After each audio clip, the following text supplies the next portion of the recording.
Ce jeudi 30 mai 2013, l'Union régionale CGT d'Île-de-France a organisé une rencontre pour informer du voyage à Cuba d'une délégation de l'URIF invitée par la CTC, la Centrale des travailleurs cubains. Pascal Joly présidait la séance, entouré de M. l'ambassadeur de Cuba, Orlando Recuay Roguel, de M. Raimundo Navarro Fernandez, secrétaire confédéral de la CTC, et de Freddy Huck, président de la Fédération nationale de l'agroalimentaire et forestière CGT, la FNAF. Tous ont pu affirmer leur solidarité active avec Cuba, exprimer le plaisir qu'ils ont eu à côtoyer le peuple cubain et confirmer leur engagement à combattre la désinformation honteuse que subit Cuba de la plupart des médias occidentaux. Nous avons apprécié la présence de M. André Chassaigne, président du groupe Front de Gauche à l'Assemblée nationale, mais aussi président du groupe d'amitié franco-cubain à cette même assemblée.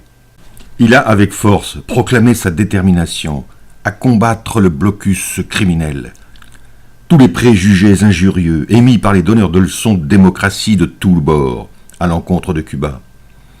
Il entend, avec toutes les organisations de solidarité et de défense de Cuba, expliquer le pays tel qu'il est et non, comme le prétendent tous les propos mensongers qui le décrivent comme un enfer. Un discours que Cuba Si France a hautement apprécié. Écoutons-le. C'est faire de la pédagogie, c'est s'adresser aux consciences, c'est expliquer, faire comprendre ce qui se passe. Et renvoyer à leurs études, si on peut dire, les donneurs de leçons. J'ai lu la semaine dernière, je ne sais plus sur quelle presse, à quel point le système électoral était antidémocratique à Cuba, et moi-même, je préside un groupe de 10 députés Front de Gauche, alors qu'une élection proportionnelle vraiment démocratique aurait dû nous donner 40 à 50 députés, et c'est les mêmes qui aujourd'hui viennent nous donner des leçons de démocratie. Quand on voit à quel point les temps d'expression peuvent être réduits, là je dois partir à 21h parce que j'ai une séance ce soir sur la sûreté nucléaire et je tiens à y être, eh bien au nom du groupe, j'ai droit à 2 questions de 2 minutes, et la ministre répondra par 2 fois, donc 2 minutes.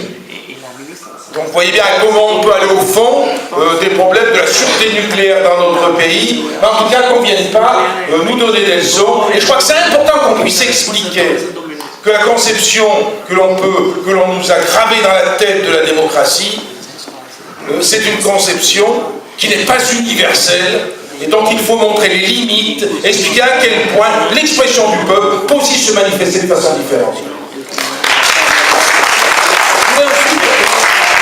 Je voudrais vous dire que ça a été dit, donc je répète beaucoup de choses qui ont été dites par les uns et par les autres, il faut qu'on porte le discours politique. Et je dirais d'ailleurs que, je le dis avec beaucoup d'humilité, je crois que pendant plusieurs années, mon parti, le Parti communiste français, a été timide par rapport au discours que l'on peut porter sur Cuba.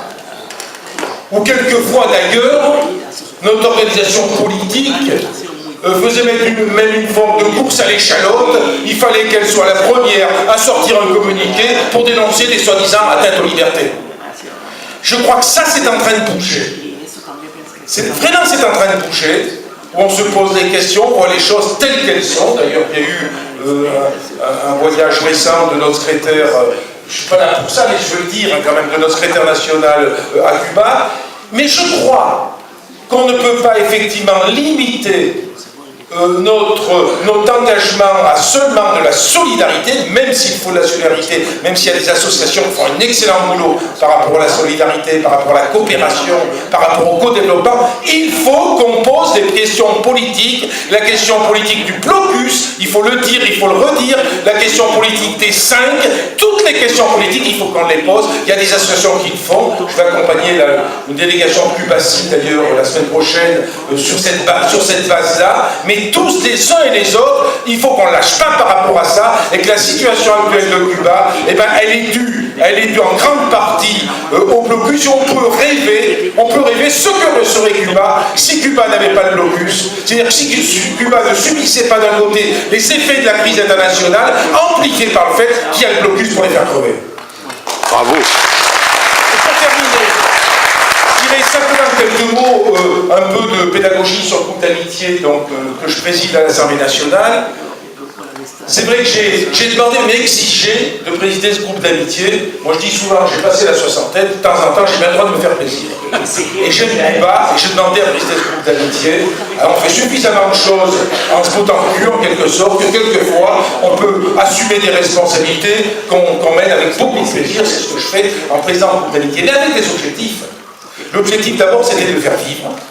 Ce groupe d'amitié qui regroupe des députés de toute sensibilité, a pour objectif d'intensifier les liens entre les élus de l'Assemblée cubaine et puis l'Assemblée nationale, de faire connaître Cuba, et ça ne se faisait pas. Il n'y avait pas de réunion du groupe d'amitié. Là, il a été mis en place au mois d'octobre, on a déjà reçu 2 fois l'ambassadeur, je me suis rendu à l'ambassade, on a intervenu sur les problèmes qui concernent Cuba. Il faut savoir, j'en citerai 2, que depuis un an, c'est 12 mois, vous voyez ce que je veux dire. Il y a eu des difficultés de relations entre la France et Cuba qui se sont manifestées. Par exemple, il y a eu un blocage en termes de financement des importations par un organisme qui s'appelle la COFAS, où le gouvernement actuel avait réduit la participation de la France. Et on est donc intervenu pour que ça puisse se débloquer. Je crois que ça a marché d'ailleurs, mais il y a eu un blocage par rapport à ça. Aujourd'hui, j'ai fait plusieurs interventions parce que la France, le gouvernement français, a supprimé le financement de la foire internationale commerciale de la Havane, qui est une foire qui permet de développer les échanges commerciaux, et on voit ce que ça représente dans le cadre du blocus. Pour le moment, on n'a pas gagné, encore moins que ça ait bougé récemment, mais c'est UPI France, je suis intervenu auprès d'UPI France, on ne lâchera pas, c'est pas normal que la France soit un gouvernement qui se dit progressiste, soit en retrait par rapport à ce qui se faisait ailleurs.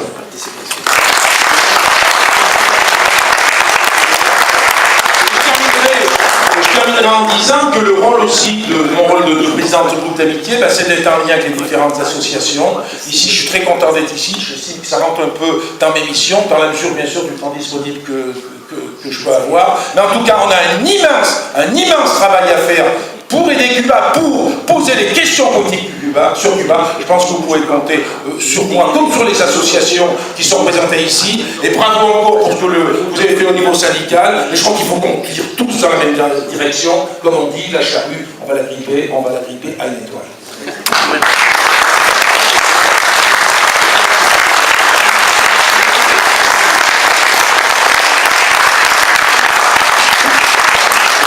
Bien, je crois qu'on peut remercier André, il est obligé de nous quitter à 21h, mais il a encore un petit peu de temps.